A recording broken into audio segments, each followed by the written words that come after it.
Desde este rincón, en Mediterráneo Televisión, les voy a contar una cosa. Mire, hace algunas semanas yo les contaba que los datos de la EPA habían sido un auténtico martirio para Málaga. No había nada más que datos negativos, éramos de las últimas, por no decir las primeras por la cola, de las provincias españolas en tasa de desempleo.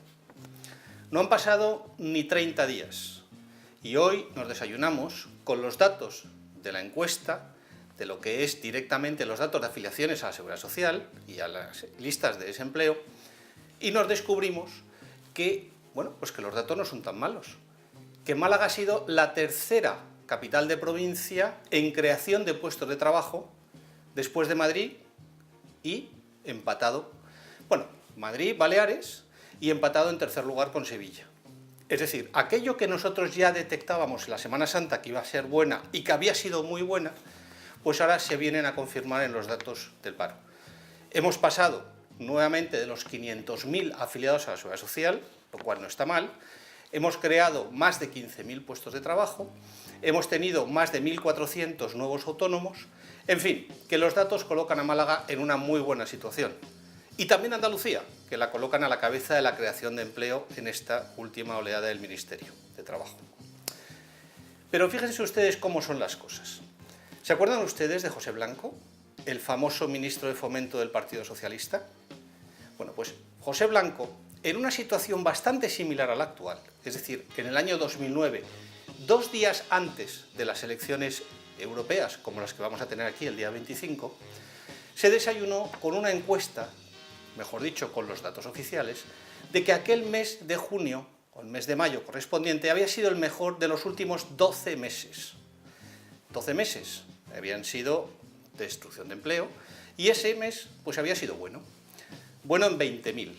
Bueno, pues ¿qué dijo José Blanco de la oposición de aquel momento? Pues, entre otras lindeces, que no se alegraban de los éxitos del gobierno, que parecía mentira, etcétera, etcétera, y que España no se podía permitir un gobierno con una oposición de tristes. ¿Qué ha dicho hoy Rajoy? Rajoy ha dicho que los datos son buenos, que evidentemente no hay que ser un optimista desenfrenado, pero que no podemos tener una oposición, sí, de la misma palabra, de tristes. Bueno, como ven ustedes, los políticos son exactamente los mismos dependiendo en qué situación se coloquen. Si están en el gobierno, nos cuentan las bonanzas y las ventajas de su gestión. Si están en la oposición, todo lo que haga el otro, pues mire usted, yo lo haría mejor. Ahora, es verdad que a veces se les podía pedir un poquito más de responsabilidad a unos y a otros. ¿Por qué lo digo? Porque cuando uno va a leer los datos de este último informe, yo creo que hay datos lo suficientemente positivos para poder analizarlos. Pero es verdad también que las encuestas están siempre para ser interpretadas. Y muchas veces los políticos, cuando están en la oposición, vienen ya con un discurso derrotista de antemano y lo que intentan es autojustificarse basándose en aquel pequeño dato que la encuesta, que siempre lo hay, les pueda favorecer.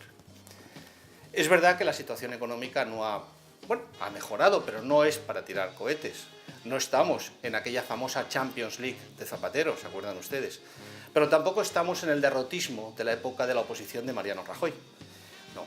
Estamos en una situación muy complicada, estamos en una situación donde hay que mejorar, donde hay que hacer reformas estructurales y donde la situación pasa porque los políticos hagan lo mismo que los ciudadanos, que es apretarse los cinturones.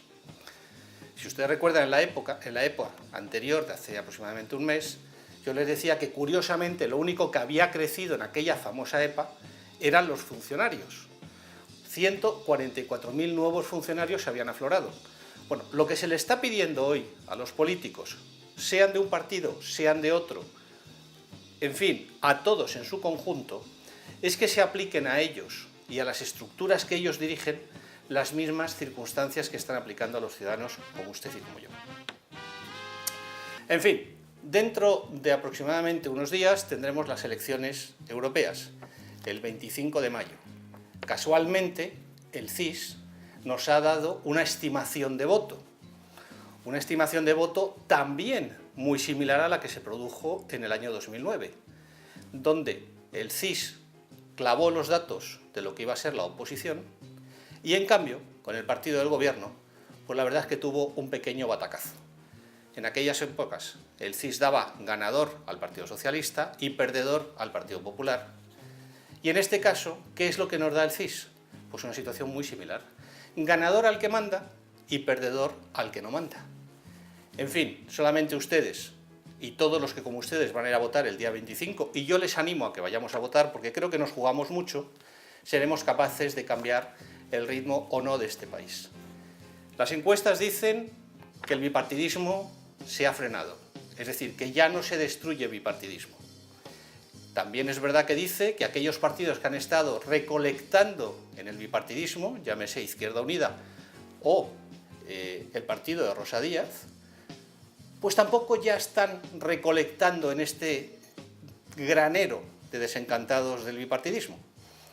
En fin, que el Partido Popular gana por 5,7 votos de 5,7% de intención de voto al Partido Socialista, que el Partido Socialista está en el 26% habiendo perdido, bueno, pues desde las últimas elecciones que ganó no se sabe cuánto, y que el Partido Popular desde las últimas elecciones que ganó, que fue en el 2011, tampoco se sabe ya cuánto.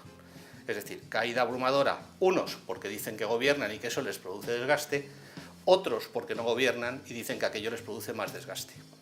En resumen, creo que en estas elecciones europeas nos jugamos mucho y yo les animo a todos ustedes a que ejerzan libremente, que para eso nos ha costado mucho recuperar la democracia en este país, el derecho del voto. Voten en conciencia, voten lo que les apetezca, pero voten, porque al final, si no votamos, no nos podremos quejar. Desde este su rincón en Mediterráneo Televisión se despide de todos ustedes Javier Robles de Acuña. Hasta una próxima ocasión.